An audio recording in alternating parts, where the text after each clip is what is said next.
All right, I'm here with the good friend Joe. Today we're discussing some of the case study and some of the opportunities that we've come across and helping you guys understand and breaking those down, because a lot of people want to find out. Can you explain to me how it is that you got the property? What do the numbers look like? How does the funding work?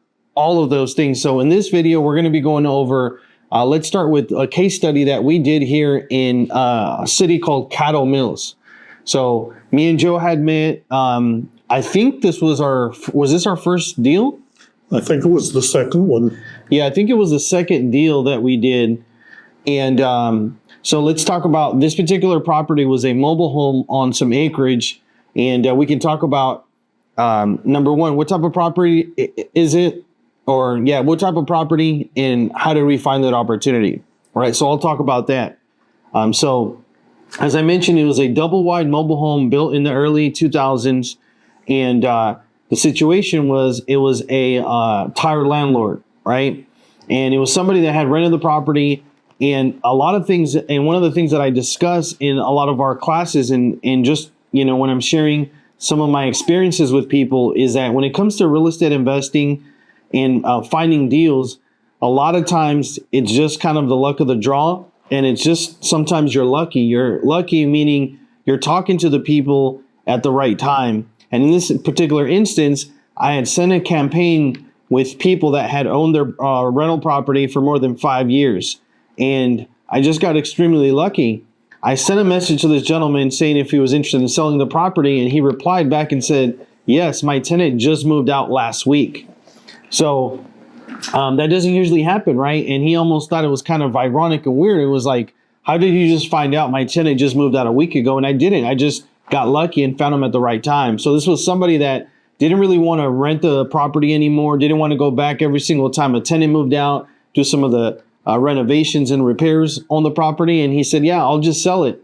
So went out there and did some initial comps, kind of getting an idea of what it was worth. So it was a double wide on just under 7 acres in Caddo Mills. So at that time, I was able to negotiate and get a sales price of $140,000. And he was actually very surprised when I went out there, I think the next day, and I walked to the property and I said, okay, based on what you're looking for, I think, this is what we can come together on. And he was surprised, and he said, okay, you can close in 2 weeks and you're going to give me $140,000 cash. And obviously he was kind of looking at me like, how are you going to pay for this property? And you're going to close in two days and need some repairs. So he was kind of just kind of surprised and appalled. And he actually tried to do a little bit of due diligence on myself. And he talked to the title company and he said, hey, is this person legitimate? Does he actually buy properties? And obviously, shout out to WG Title. We do a lot of closings, and they were obviously able to tell him, yeah, I mean, we do multiple closings for him, sometimes a month.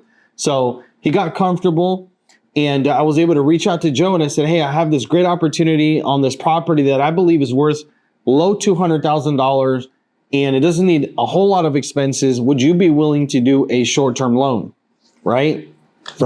So it was just essentially pretty much a hard money loan, I believe. I would call it a very, very soft money loan. I just pulled up the numbers. Okay, yeah. So now that I'm recalling this particular one of our early conversations, I think me and Joe were discussing kind of an exchange of value, right? Joe said, in exchange of me giving you inexpensive money, can you help me find opportunities where I might be able to buy deals at a discount? Right. So that's exactly what we did. And on this particular property, I think it was a 6% interest rate, or no, 1. It was 1%. Right. Oh, wow. So it was more of just basically, essentially extremely inexpensive money in exchange for me basically giving you an off-market deal. Right. So at the time I was employed as an engineer, I didn't have time to go knock on doors or do research to find properties, but I had a desire to purchase distressed properties, do the fix and flip, and then sell with my own note in place. But here the numbers are: $140,000 loan, starting on August 2020. I charged a loan origination fee of 1 point, which was $1,400, Right.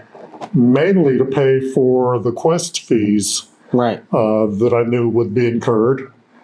And then 1% interest, prorated at what ended up being 117 days through 15 December 2020. Homero, you paid a total of $448.77. In exchange for that low money, I made about $40,000 Yeah, I was gonna on a say. property in Tom Bean that Yeah, I you was gonna. sold me. Yeah, I was gonna say. I kind of teed up a fairly easy home where I knew that it should have been pretty profitable. Where the property I don't think needed much other than maybe some touch-up paint, I believe, some cleaning, a few just small things, Right? and it was fairly quick. I think it was also kind of an in and out within maybe 90 days, 120 days.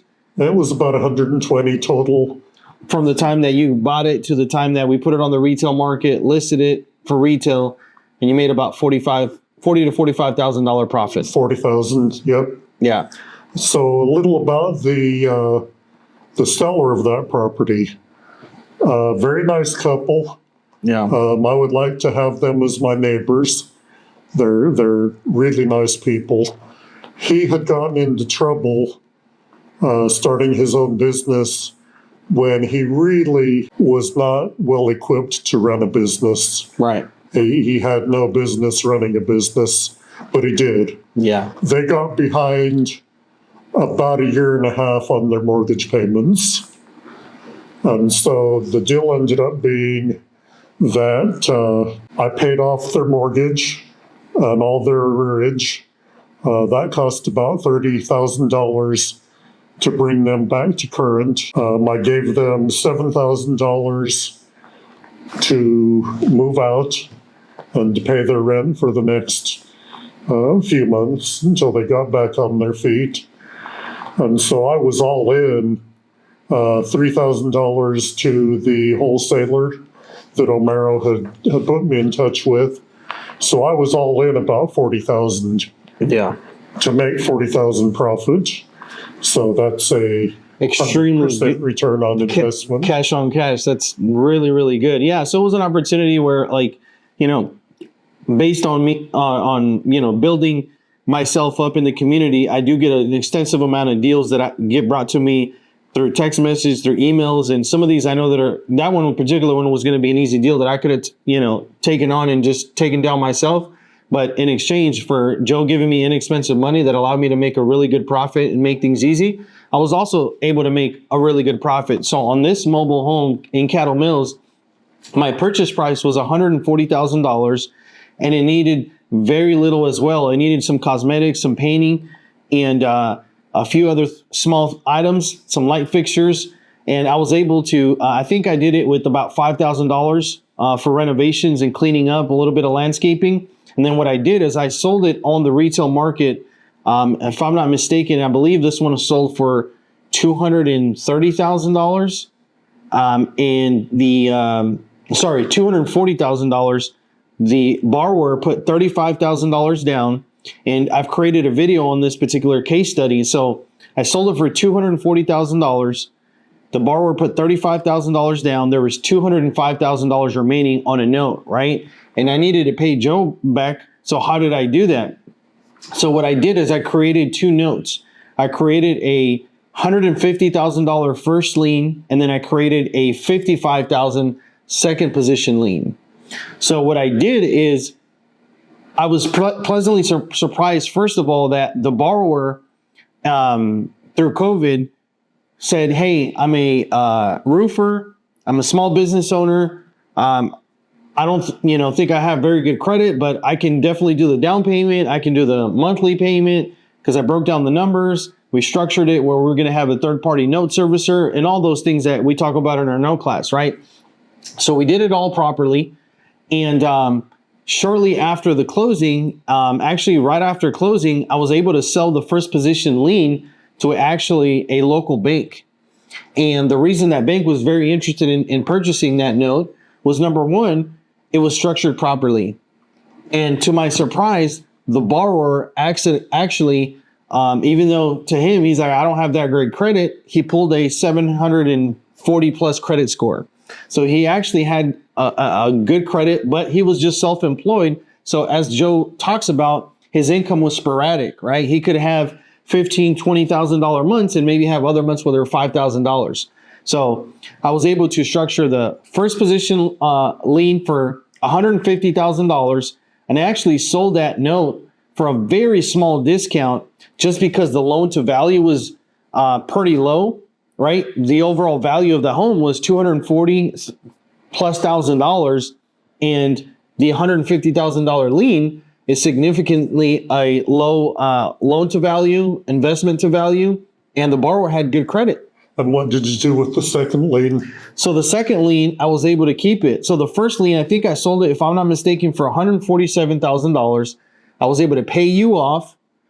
I made a few $1,000s still on that. I kept the down payment money, and then the second $55,000 lien that we kept for 30 years till this day, it's playing like clockwork. I'm getting $238 every single month on that note, and I've been getting paid for several years now, and the balance is still $44,000 or something like that, just because a lot of interest is paid up front on a 30-year amortization schedule.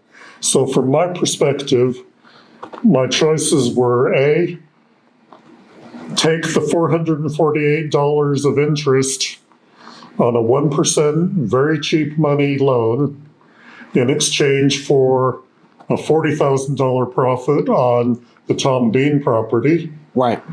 Or I could have done what a normal hard money lender would have done, and that is charge 10, 11, 12%. Right. Yeah, I'd have made $5,000, maybe $6,000 off the deal, which is good, but I prefer the $40,000. Yeah.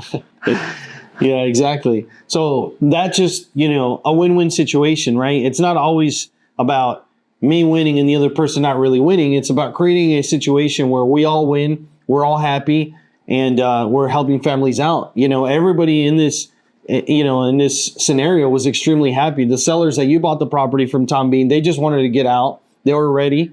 They were grateful to get out. A new family was able to get in there. For me, the seller, the landlord, he wanted to get out of that, being a landlord for that particular property. It was 35, 45 minutes from his house. He didn't want to check on it. He didn't want to deal with contractors. And he was, excited to get cashed out because he probably bought that property for $70,000, $80,000 several years previously, right? So he was happy. And then my borrower, that's a roofer, is extremely happy to be able to own his own house on 7 acres. Compared to where he was living in Garland, where he was living and renting a house where he didn't have a lot of space. Now he can park his trailers, his heavy equipment, trucks, all that good stuff, right? And we're extremely happy to be the bank and continue to get that consistent cash flow. So that's one case study for you guys. So a little about the Tom Bean sellers. We had some back and forth where we had to communicate with each other as the adults in the room. And again, I really like these people. I told them that with their bankruptcy, it would be hard for a few years for them to get a loan from the bank. Right. From any bank. They expressed interest to me that at some point down the road, they wanted to get a little bit of acreage and put a home on it, and that would be their forever home. And I told them at the time, look, we've worked well together. You trust me, I trust you.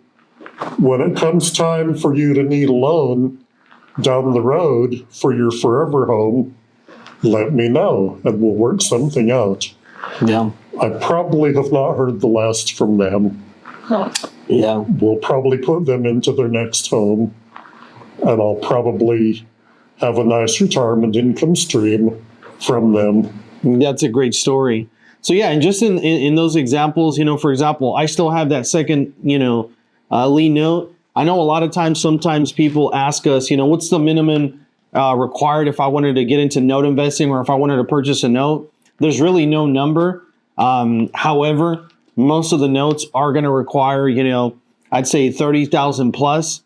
On that particular note, like I said, the balance is about $45,000. That's a note where I may be open to selling a partial, where if somebody had, $10,000, $20,000 or so, I may want to sell a partial on to get above average return. So if you guys are interested in that, that's something that we can look at. So reach out to us if you got, further questions on that particular, scenario and note. So, Okay. awesome.